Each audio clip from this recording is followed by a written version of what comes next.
Big boss హౌస్లో మనందరం ఎదురు చూస్తున్న Sunday funday weekend grand finale అడుగుపెట్టేసింది. ఇక నాగార్జున ఎంట్రీతో ఒక్కొక్క సెలబ్రిటీ అయితే హౌస్ లోపలికి అడుగు పెట్టేశారు.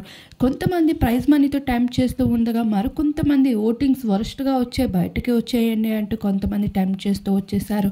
ఇలా ఒక్కొక్కరిని హౌస్ లోపల నుండి బయటికి స్టేజ్ పైకి తీసుకురావడానికి ఒక్కొక్క టాప్ సెలబ్రిటీస్ అందరూ అడుగు పెడుతూ వచ్చేసారు. అయితే ఇప్పుడు ప్రైజ్ మనీ అక్షరాలు మనం పోల్చుకున్నట్లు అయితే 50 లక్షలు మాత్రమే కాదు, జాయ్ అలికస్ వాళ్ళ డైమండ్ నెక్లెస్తో పాటు 3VHకి ఒక డబుల్ ఫ్లాట్ కూడా దొరకబోతుంది. అయితే ఇవన్నీ ఆఫర్స్ కూడా పల్లవి ప్రశాంత్ని చూసే వచ్చాయంటూ బిగ్ బాస్ యాజమాన్యం ఇప్పటికీ సమాచారం వదిలిపెడుతూ వచ్చేసింది. ఒక రైతు బయట ఇటువంటి గొప్ప విషయాలని తెలియజేసుకుంటూ రావడం, ఇలా ఇక్కడి వరకు రావడం అనేది మామూలు విషయం కాదంటూ తెలంగాణ గవర్నమెంట్ నుండి కూడా పల్లవి ప్రశాంత్కి ఒక ప్రత్యేకమైన పంట భూమి అయితే అందిస్తున్నట్లు సమాచారం బయటికి వచ్చింది.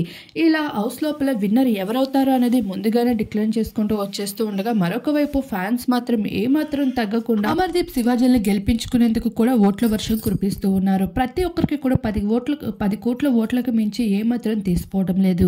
అయితే ఇప్పటికే సెలబ్రిటీస్ లో ఒకరైన మహేష్ బాబుతో పాటు చిరంజీవి గారు కూడా అడుగు పెట్టేశారు. అయితే చిరు రానిదే Bigg Boss grand finale start అవదు అన్నట్లుగా ఎన్నో సీజన్లో అయితే చిరంజీవి చేతుల మీదుగానే వచ్చిన విన్నర్ కి ట్రోఫీ అందించడం జరుగుతుంది. అయితే ఇప్పటికే పల్లవి ప్రశాంత్ సోషల్ మీడియాలో ఎంతో క్రేజ్ ని సంపాదించుకున్నాడు. ఆ క్రేజ్ తో పాటు ఆడియన్స్ అభిమానుల హృదయాలనే కాకుండా నాగార్జున మనసును కూడా దోచేసుకున్నారు. ఇందులో భాగంగానే ఎటువంటి హెల్ప్ కావాలన్నా నీకు తప్పకుండా నేను చేసి పెడతాను అంటూ స్టేజ్ పైన పల్లవి ప్రశాంత్ కి నాగార్జున మాటిచ్చేయడం జరిగింది. అక్కడితో ఆగడమే కాకుండా పల్లవి ప్రశాంత్ స్టేజ్ పైకి బయటకు రాకపోతే తనకి ఎన్నో ఆఫర్లు అయితే వెల్లువెదుతూ వచ్చేసాయి. అయితే స్టేజ్ పైన వచ్చిన సెలబ్రిటీ ప్రతి ఒక్కరు కూడా ఏదో ఒక కానుక రూపంలో కానుకని అందించడంతో పాటు ప్రైజ్ మనీని మరింత ఎక్స్టెండ్ చేసే విధంగా అయితే మాట్లాడుతూ వచ్చేసారు. ఇలా అక్షరాల 2 కోట్ల విలువ చేసే ప్రైజ్ మనీ అయితే దక్కించుకోబోతున్నారు.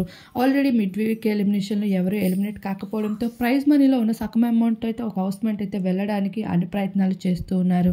ఎందుకంటే ఇంత మొత్తం భారీ అమౌంట్ అంతా పల్లవి ప్రశాంత్కి రావడం అనేది బిగ్ బాస్ యాజమాన్యానికి అంతగా ఇష్టం లేనట్లు ఉంది. అందుకనే అందులో సగం ప్రైజ్ మనీలో ఉన్న అమౌంట్ని ఒక కంటెస్టెంట్ అయితే తీసుకునే విధంగా అన్ని ప్రయత్నాలు చేస్తూ ఉన్నారు. ఇందులో భాగంగానే శ్రీముఖిని కూడా మరోసారి హౌస్ లోపలికి పంపిస్తున్నారు. శ్రీముఖి చేసిన ఇన్ఫ్లుయెన్స్ ఏ ఒక్కరు చేయలేరని బిగ్ బాస్ యాజమాన్యం చాలా స్ట్రాంగ్గా నమ్ముతుంది అనుకుంటాను. అలానే ఇప్పుడు జబర్దస్త్ కమెడియన్స్ కూడా హౌస్ లోపలికి అడుగు పెట్టబోతున్నారు వాళ్ళు స్ట్రాంగ్ కమెడియన్ చేయడానికి.